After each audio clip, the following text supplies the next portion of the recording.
Il a failli me kidnapper, mais mon rêve prémonitoire m'a sauvé. Nouvelle anecdote, abonne. Je fais souvent des rêves un peu étranges, mais celui-là, il revenait toutes les nuits. J'étais dans une maison inconnue, sans fenêtre.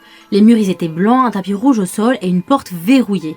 Et toujours cette même sensation que je ne pouvais pas sortir.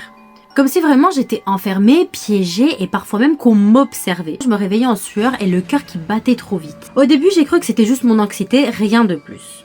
Mais le rêve revenait. Encore et encore et encore. Quelques semaines plus tard, j'ai fait la connaissance d'un mec sur une application. Tu vas sûrement te dire que ça n'a aucun rapport avec l'histoire, mais écoute bien car ça a toute son importance. Ok.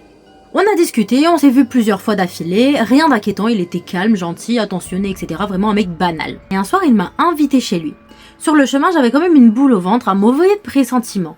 Mais je me suis dit au début que c'était juste le stress, la peur vraiment du premier soir, alors rien de grave, j'ai pris mon courage à deux mains et j'y suis allée. Mais quand il m'a fait visiter sa maison, pièce par pièce, il a ouvert la porte d'une chambre et j'ai reconnu exactement la même pièce que dans mon propre rêve. Même tapis rouge, même lampe, même mur, même fissure dans le miroir. À ce moment-là, je me suis figée, comment te dire que j'étais incapable de bouger. Il m'a regardé un peu surpris, il m'a dit « Qu'est-ce qu'il y a, ça ne va pas? Tu veux peut-être que je ferme la porte, comme ça on est beaucoup plus tranquille ?» Et c'est à ce moment-là que j'ai compris qu'il y a quelque chose qui n'allait pas et qu'il fallait très très vite que je m'en aille. J'ai sorti mon téléphone, j'ai fait genre que ma mère était en train de m'appeler, donc j'étais en train de dire « Maman, quoi? Oui, qu'est-ce qu'il y a? Ça ne va pas? Tu te sens pas bien ?» J'ai raccroché et j'ai dit au mec un peu en panique qu'il fallait absolument que je rentre car ma mère elle était vraiment pas bien du tout, même si c'était pas vrai. Je suis partie sans me retourner, j'ai pris mes clés, ma voiture et je me suis barrée. Waouh!